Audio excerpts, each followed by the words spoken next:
темекіні не үшін шегеді? Не үшін сұрақ? Мысалы үшін қара, дәмі онша емес. Эффектісі бар, бір басың бір уақытқа рахаттанып қалады, бірақ сасып жүресің. Сосын зависимый болып қаласың. Айналаңдағы адамдарға жақпайды. Бәрін білесің, в принципе, қанша өкпең ауырады, жүгіре алмайсың, дыхалқың көшеді. То есть оның салдары көп та, бірақ біле тұра не үшін адам соған тұрақты болады, сол сұрақта. Или арақтың сұрағында не үшін тұрақты болады, или ойындардың сұрағында не үшін тұрақты болады, артық тамақтың сұрағында не үшін тұрақты болады. Біз оның ләззаты қандай?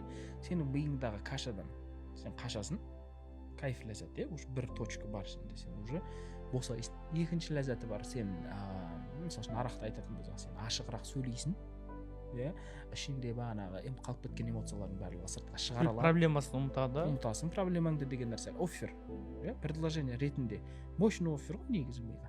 Сосын ми оны түсініп тұр да, мысалы үшін қазір өмірімнен арақты алып тастайтын болсам, неден айырылып қаламын?